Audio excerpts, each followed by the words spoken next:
নমস্কার বন্ধুরা, অনেক প্রত্যাশার পর রোজভ্যালির টাকা ফেরতের পোর্টাল কিন্তু খুলে গেছে। এবার আপনারা টাকা ফেরতের জন্য কিন্তু আবেদন করতে পারবেন। তো আপনারা কিভাবে টাকা ফেরতের জন্য আবেদন করবেন তার সম্পূর্ণ পদ্ধতি আপনাদেরকে আমি স্টেপ টু স্টেপ জানিয়ে দেবো। তাই পুরো ভিডিওটি প্রথম থেকে শেষ পর্যন্ত একটু ধৈর্য ধরে দেখুন, তাহলেই কিন্তু আপনারা আবেদনটি করে নিতে পারবেন। আর আপনারা একটি স্টেপও কিন্তু মিস করবেন না। যদি আপনারা স্টেপ মিস করেন তাহলে আপনারা কিন্তু টাকা ফেরত পাবেন না এবং আপনার এই আবেদনটি কিন্তু ক্যান্সেল হতে পারে। তো আপনারা প্রত্যেকটি স্টেপ পরপর দেখে নিন। আর যদি ভিডিওটি ভালো লাগে তাহলে অবশ্যই ভিডিওতে একটা লাইক, আর আপনি যদি আমার চ্যানেলে নতুন হন তাহলে অবশ্যই চ্যানেলটিকে সাবস্ক্রাইব করে অন নোটিফিকেশনটি অন করে রাখুন, যাতে আপনি সমস্ত রকম প্রকল্পের তথ্য সবার আগে পেয়ে যান। তো আপনারা দেখতে পাচ্ছেন যে আমি যে রোজভ্যালি টাকা ফেরতের জন্য যে পোর্টাল খুলেছি সেই পোর্টালটাতে কিন্তু আমি আছি। তো এই পোর্টালটাতে আপনারা দুরকমভাবে আসতে পারবেন। একটি হলো, আমি এই লিঙ্কটা কিন্তু আমার যে ডেসক্রিপশন বক্স সেখানে দিয়ে দেবো, ডাইরেক্ট আপনারা এই পেজটাতে চলে আসতে পারবেন। তাছাড়াও আপনারা গিয়ে কিন্তু আপনার যে ক্রোম ব্রাউজার সেখানে গিয়ে লিখবেন যে রোজভ্যালি মানি রিটার্ন ওয়েবসাইট। তো এটা লেখার পরে আপনারা যে ডান দিকে সার্চ বক্স আছে সেখানে ক্লিক করবেন। ক্লিক করার সাথে সাথে আপনাদের সামনে এরকম একটা পেজ কিন্তু খুলে যাবে। সেখানে আপনারা 2 নম্বর দেখতে পাচ্ছেন যে অপশানটাতে রোজভ্যালি অ্যাসেসড ডিপোজিটাল কমিউনিটি। তো আপনারা এই অপশানটাতে ক্লিক করে দেবেন। ক্লিক করার সাথে সাথে কিন্তু আপনাদেরকে এই পেজটাতে নিয়ে চলে আসবে। তো এখানে আসার পরেই আপনারা এরকম একটি ইন্টারফেস কিন্তু দেখতে পাবেন। সেখানে বিভিন্ন রকম তথ্য দেওয়া আছে। ডান দিকে আপনারা দেখতে পাবেন যে ইনভেস্টর এবং আপলোড সার্টিফিকেট। তো আপনারা এই যে আপলোড সার্টিফিকেট এই অপশানটাতে কিন্তু ক্লিক করে দেবেন। ক্লিক করার সাথে সাথে আপনাদের সামনে এরকম একটা পেজ খুলে যাবে। সেখানে আপনারা প্রথমেই দেখতে পাচ্ছেন যে আপলোড সার্টিফিকেট। এখানে 3টি অপশান পেয়ে যাবেন। প্রথম অপশান হচ্ছে ইনভেস্টর, দ্বিতীয় অপশান হচ্ছে নমিনি এবং 3 নম্বর অপশান হচ্ছে আদার্স। তো ইনভেস্টর কাদের জন্য, নমিনি কাদের জন্য এবং আদার্স কাদের জন্য, তো আপনারা এই স্টেপটা প্রথমে একটু জেনে নিন। তো যদি যে ইনভেস্ট করেছিল সে যদি এখনও পর্যন্ত বেঁচে আছে, সেক্ষেত্রে সে নিজে কিন্তু এখানে আবেদন করতে পারবেন। নমিনি, ধরুন যে ইনভেস্টর ছিল সে মারা গেছে, যে নমিনি ছিল সে কিন্তু এখানে আবেদন করতে পারবেন। তাহলে কিন্তু এই নমিনি অপশানটাতে ক্লিক করতে হবে। এরপর ধরুন ইনভেস্টর এবং নমিনি দুজনেই মারা গেছে, সেক্ষেত্রে যে আদার্স আছে সে কিন্তু এখানে আবেদন করতে পারবেন। তার জন্য এই আদার্স অপশানটা কিন্তু ক্লিক করতে হবে। তো আমি যে ইনভেস্টর আছে তার জন্যই করে দিচ্ছি বা আপনাদেরকে দেখিয়ে দিচ্ছি। তো এখানেই আপনারা অপশান প্রথম পেয়ে যাবেন নেম অফ দ্য ইনভেস্টর বা আমানতকারীর নাম। তো প্রথমেই আপনারা দেখুন, প্রথমে আসছে যে কোম্পানি, সিলেক্ট কোম্পানি। তো আপনারা যখন রোজভ্যালি খুলেছিলেন সেগুলি বিভিন্ন রকম রোজভ্যালির কিন্তু ভাগ ছিল। তো প্রত্যেকটি ভাগের নাম এখানে কিন্তু দেওয়া আছে। সেই নামগুলোর মধ্যে আপনার যে সার্টিফিকেট আছে সেই সার্টিফিকেটে যে নামটি পাবেন সেই সার্টিফিকেট নামটা আপনারা এখানে সিলেক্ট করে নেবেন। ধরুন আমি যে কোনো একটা করে নিলাম রোজভ্যালি এয়ারলাইন্স লিমিটেড। তো আমি এটা আপনাদেরকে দেখানোর জন্য করে দিচ্ছি।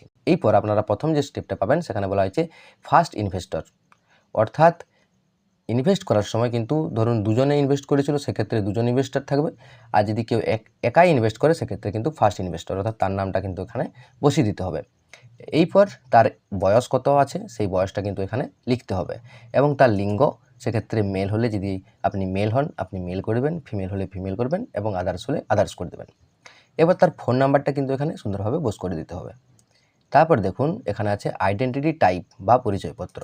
আইডেন্টিটি টাইপে আপনারা Aadhaar card, driving licence, PAN card, passport, voter card এইগুলির মধ্যে আপনি যে কোনো একটা কিন্তু এখানে দিতে পারেন। তো আপনারা এখানে এটা সিলেক্ট করে নেবেন। ধরুন আমি আধার কার্ড সিলেক্ট করে নিলাম। এরপর দেখুন যদি আরও কেউ আমানতকারী থাকে, ধরুন কোনো ইনভেস্টর মারা গেছে, তার যদি ছেলেমেয়েরা থাকে, ধরুন 2জন 3জন ছেলে মেয়ে থাকলো, তারা কিন্তু এখানে আবেদন করতে পারবেন। সেক্ষেত্রে যে দ্বিতীয় আমানতকারী তার নামটাও কিন্তু এখানে দিতে হবে। আর যদি না থাকে সেক্ষেত্রে দ্বিতীয় আমানতকারীর নাম কিন্তু দেওয়ার প্রয়োজন নেই। দ্বিতীয় আমানতকারী যদি থাকে সেক্ষেত্রে তারও বয়স এখানে দিতে হবে এবং তারও লিঙ্গ বা জেন্ডার কিন্তু এখানে দিতে হবে।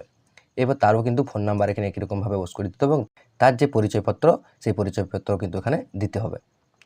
এরকমভাবে করে নেওয়ার পরে যে আমানতকারী তার পিতার নাম কি আছে সেটা আপনাদেরকে এখানে লিখে দিতে হবে এবং তার ঠিকানা, এরপর আপনার যে স্ট্রিট সেই স্ট্রিট নাম্বার এখানে দিতে হবে, আপনার যে গ্রামের নাম সেই গ্রামের নামটা এখানে দিয়ে দেবেন, আপনার পোস্ট অফিস এখানে বসে করে দিতে হবে এবং আপনার থানার নামটা এখানে বস করে দিতে হবে। বস করে দেওয়ার পরে আপনারা যে স্টেটটা আছে, আপনার যে রাজ্য থেকে আপনি আবেদন করছেন সেই রাজ্যের নামটা কিন্তু এখানে বস করে দিতে হবে। তো আমি ধরুন আমি এখানে ওয়েস্ট বেঙ্গল করে দিলাম। এরপর ওয়েস্ট বেঙ্গলের মধ্যে কোন জেলা থেকে আপনি আবেদন করছেন সেই জেলার নামটা কিন্তু এখানে বসিয়ে দিতে হবে। তো আপনারা এটা বসিয়ে নেবেন এবং আপনার যে পিনকোড সেই পিনকোডটা কিন্তু এই জায়গাটাতে দিতে হবে। এগুলি করে নেওয়ার পরে আপনারা একটু নিচের দিকে যাবেন, সেখানে দেখতে পাচ্ছেন যে ব্যাঙ্ক অ্যাকাউন্টের ডিটেলসটা কিন্তু আপনাদেরকে এখানে দিতে হবে। সেক্ষেত্রে আপনারা দেখুন প্রথমে আছে name of the bank of investor, কোন ব্যাঙ্কে আপনার অ্যাকাউন্ট খোলা আছে সেই ব্যাঙ্কের নামগুলি আপনারা এখানে দেখতে পাচ্ছেন। যে ব্যাঙ্কের আপনার অ্যাকাউন্ট খোলা আছে সেই ব্যাংকের নামটা কিন্তু আপনারা এখানে সিলেক্ট করে নেবেন। আপনাদেরকে দেখানোর জন্য আমি এখানে স্টেট ব্যাঙ্ক অফ ইন্ডিয়া করে নিলাম। এরপর নেম অফ দ্য ব্রাঞ্চ বা শাখার নাম, আপনার যে অ্যাকাউন্টটা কোন শাখাতে আছে সেই শাখার নামটা কিন্তু আপনারা এখানে বস করে দিবেন। আপনাদেরকে বলে রাখি, আপনার যে পাসবইটা আছে বা অ্যাকাউন্ট বইটা আছে সেই অ্যাকাউন্ট বইয়ের প্রথম পেজটাতে আপনারা সমস্ত ডিটেলসগুলো কিন্তু পেয়ে যাবেন। আপনার নেম অফ দ্য ব্রাঞ্চ বা শাখার নাম কি, name of the branch code বা শাখার যে কোডটা আছে সেই কোডটা আপনারা কিন্তু প্রত্যেকটি ইনফরমেশন কিন্তু আপনার ব্যাংকের ফার্স্ট পেজটাতেই পেয়ে যাবেন। এরপর সেভিংস অ্যাকাউন্ট নাম্বার, অর্থাৎ আপনার যে অ্যাকাউন্ট নাম্বারটা আছে সেই অ্যাকাউন্ট নাম্বারটা কিন্তু ওখানে বস করে দিতে হবে। এরপর এমআইসিআর নাম্বার, অর্থাৎ আপনার যে অ্যাকাউন্টের এমআইসিআর নাম্বার বলে একটি নাম্বার থাকে সেই নাম্বারটা কিন্তু আপনাদেরকে এখানে বসিয়ে দিতে হবে। তার পাশাপাশি আপনাদেরকে আইএফসি কোড, ব্যাংকের যে আইএফসি কোড সেটাও কিন্তু আপনারা আপনার ব্যাংকের ফার্স্ট পেজ বইয়ের ফার্স্ট পেজটাতে কিন্তু পেয়ে যাবেন। তো আপনারা আইএফসি কোডটা খুঁজে নিয়ে আপনারা এখানটাতে লিখে দেবেন। লিখে দেওয়ার পরে আপনারা নিচের দিকে দেখতে পাচ্ছেন ডিটেলস অফ ইনভেস্টমেন্ট, অর্থাৎ আমানত সমূহের বিবরণ। তো আপনি রোজভ্যালির কত জায়গাতে আবেদন করেছিলেন সেগুলি সিরিয়াল বাই সিরিয়াল আপনাদেরকে কিন্তু দিতে হবে। যদি আপনি রোজভ্যালিতে একটি মাত্র জায়গায় ইনভেস্ট করছেন সেক্ষেত্রে আপনার এই যে 1 নম্বর অপশান আছে তার পাশাপাশি সমস্ত জায়গায় কিন্তু বসিয়ে দেবেন তথ্যগুলি। তো প্রথমে আসছে আমানত শংসাপত্রের নম্বর। আপনার যে সার্টিফিকেটটা আছে, রোজভ্যালি যে সার্টিফিকেট আপনাদেরকে দিয়েছিল সেই সার্টিফিকেটে আপনারা কিন্তু এই নাম্বারটি পেয়ে যাবেন। আপনার যে ইনভেস্ট সার্টিফিকেট নাম্বার সেই সার্টিফিকেট নাম্বারটা কিন্তু এখানে বসিয়ে দিতে হবে। এরপর কার কার নামে শংসাপত্রটি আছে, অর্থাৎ যদি ইনভেস্টমেন্ট যে করেছিলেন সেটি কজনের নামে, যদি একজনের নামে থাকে সেক্ষেত্রে আপনি একজনের নাম দিবেন, আর যদি দুজন ইনভেস্টর থাকে সেক্ষেত্রে আপনি কমা দিয়ে দ্বিতীয় জনের নামও কিন্তু এখানে বসিয়ে দিতে হবে। তারপরে দেখুন এখানে বলা হচ্ছে ডেট অফ ইনভেস্টমেন্ট, অর্থাৎ আমানতের তারিখ। আপনি কত তারিখে সেখানে ইনভেস্ট করেছিলেন বা কত তারিখে আপনি যে রোজভ্যালির প্রথম যে রোজভ্যালিটা খুলেছিলেন সেটি কত তারিখে খুলেছিলেন সেই ডেটটা কিন্তু এখানে দিতে হবে। তো সেটা আপনারা আপনার যে রোজভ্যালির সার্টিফিকেট সেই সার্টিফিকেটে কিন্তু পেয়ে যাবেন। এরপর আমানতের পরিমাণ, আপনি কত টাকা ইনভেস্ট করেছিলেন সেটার পরিমাণটা, টোটাল যে ইনভেস্টমেন্ট বা টোটাল যে পরিমাণ, কত পরিমাণ আপনি টাকা ইনভেস্ট করেছিলেন সেটা কিন্তু এখানে দিতে হবে। প্রত্যেকটি ইনফরমেশন এটি আপনাদের যে রোজভ্যালি সার্টিফিকেটটা আছে সেই সার্টিফিকেটে কিন্তু পেয়ে যাবেন। তারপরে দেখুন বলা হয়েছে আমানত শেষ হওয়ার তারিখ বা ডেট অফ ম্যাচুরিটি, অর্থাৎ আপনি যে ইনভেস্ট যখন করেছিলেন সেটি যদি 1 বছরের জন্য ইনভেস্ট করেছিলেন বা 2 বছরের জন্য ইনভেস্ট করেছিলেন, যত তারিখ থেকে শুরু হয়েছিল তার থেকে আপনি যদি 1 বছরের জন্য করে থাকেন তাহলে তার ডেটটা বা এন্ড অফ দ্য ডেট সেই ডেটটা কিন্তু আপনাদেরকে এখানে বসিয়ে দিতে হবে। এরপর বলা হয়েছে কোম্পানি থেকে কত টাকা পাওয়া গেছে, অর্থাৎ আমি ইনভেস্ট করার পরে আপনি কোনো রকম যদি টাকা পেয়ে থাকেন সেক্ষেত্রে কত টাকা পেয়েছেন, যদি পেয়ে থাকেন তাহলে অবশ্যই এখানে পরিমাণটা দিয়ে দিবেন, আর যদি না পেয়ে থাকেন সেক্ষেত্রে এখানে কিছু দেওয়ার প্রয়োজন নেই। তারপরে দেখুন কতটা মূল টাকা ফেরত পাওয়া যায়নি, অর্থাৎ আপনি যত টাকা ইনভেস্ট করেছিলেন তার মধ্যে কত টাকা আপনি ফেরত পেয়েছেন বা কত টাকা ফেরত পাননি, যদি বাকি থাকে সেক্ষেত্রে আপনি এই জায়গাটাতে ফিল করে দেবেন। আপনি যদি কোনো টাকা ফেরত পাননি তাহলে আপনি যত টাকা ইনভেস্ট করেছিলেন তত টাকাই এই জায়গাটাতে কিন্তু লিখে দিতে হবে।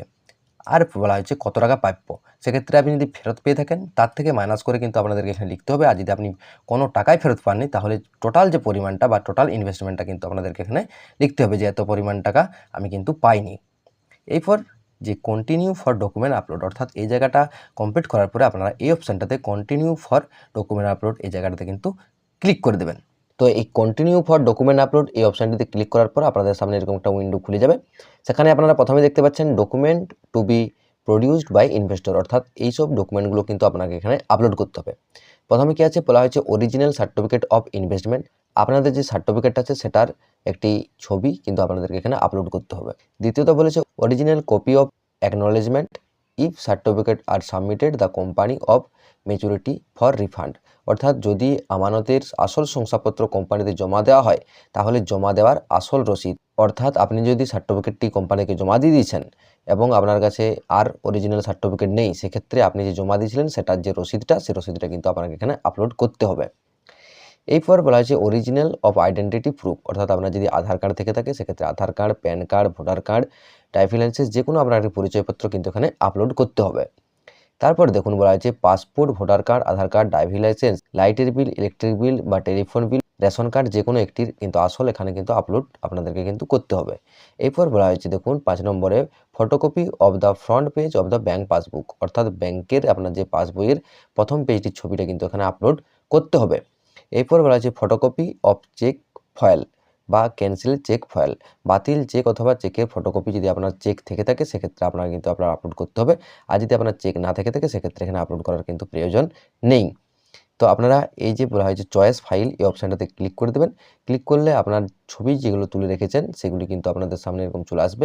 যে ফাইলে রেখেছেন সেই ফাইলটা কিন্তু আপনাদের সামনে চলে আসবে। তো আপনারা সেখান থেকে সিলেক্ট করে চয়েস ফাইল করে নেওয়ার পরে আপনারা এই ডান দিকে দেখুন আপলোড অপশানটা, এই আপলোড অপশানটাতে কিন্তু ক্লিক করে দেবেন। তাহলে এই ডকুমেন্টসগুলো কিন্তু আপনার আপলোড হয়ে যাবে। আপলোড করে নেওয়ার পরে দেখুন নিচে সাবমিট বলে একটা বাটন পেয়ে যাবেন। আপনারা এই সাবমিট বাটনটাতে কিন্তু ক্লিক করে দেবেন। তাহলেই আপনার এই আবেদনটি সম্পূর্ণ হয়ে যাবে। এরপর আপনি সাবমিট করে দেওয়ার পরে ধরুন আপনার এই অনলাইনটা সাকসেসফুল হলো কি হলো না সেটা জানার জন্য আপনারা অবশ্যই এই যে ইনভেস্টর বলে অপশানটি আছে, এই ইনভেস্টর অপশানটিতে কিন্তু চলে যাবেন। এই ইনভেস্টর অপশানটিতে আসার পরেই আপনাদের সামনে এরকম একটা পেজ কিন্তু খুলে যাবে। সেখানে আপনারা দেখতে পাচ্ছেন প্রথমে লেখা আছে ইন্টার সার্টিফিকেট বা অ্যাকনোলেজমেন্ট নাম্বার। তো আপনারা এই জায়গাটাতে আপনার যে সার্টিফিকেট নাম্বারটা দিয়ে করে আপনি অনলাইনটা করেছিলেন সেই সার্টিফিকেট নাম্বারটা কিন্তু এখানে বসিয়ে দেবেন। এরপর আপনাকে একটি অঙ্ক দেওয়া হবে, সেখানে আপনাকে এই অঙ্কটা কিন্তু করতে হবে। ধরুন এখানে লেখা আছে যেমন 2+1, এখানে 3 এখানে বসিয়ে দিবেন। তো আপনার ক্ষেত্রে এটা অঙ্কটা কিন্তু আলাদা আলাদা আসতে পারে। এরপর এটা দিয়ে দেওয়ার সাথে সাথে আপনার যে ইনভেস্টর নেম অটোমেটিক চলে আসবে এখানে, এবং আপনি কত টাকা ইনভেস্ট করেছিলেন সেটা ডিটেলসটা কিন্তু চলে আসবে, এবং স্ট্যাটাসটা এখানে আপনি দেখতে পাবেন। তো আপনার কিছুদিন এটা পেন্ডিং থাকবে। পেন্ডিং থাকার পরে এটা যদি অ্যাপ্রুভ হয়ে যায় সেক্ষেত্রে আপনি যে অ্যাকাউন্ট নাম্বারটা দিয়েছেন, ব্যাংকের যে অ্যাকাউন্ট নাম্বার দিয়েছেন সেই অ্যাকাউন্ট নাম্বারে কিন্তু আপনি টাকা পেয়ে যাবেন। তো এই ছিল আজকের ভিডিও। যদি ভিডিওটি ভালো লাগে তাহলে অবশ্যই ভিডিওতে লাইক এবং চ্যানেলটিকে সাবস্ক্রাইব করে অল নোটিফিকেশনটা অন করে রাখুন, এবং এর সম্বন্ধে যদি পরবর্তী আরও কোনো রকম আপডেট আসে আপনাদেরকে অবশ্যই আমি ভিডিওর মাধ্যমে জানিয়ে দেবো। তো দেখা হচ্ছে পরের ভিডিওতে। তখন পর্যন্ত ভালো থাকুন, সুস্থ থাকুন। জয় হিন্দ, জয় ভারত।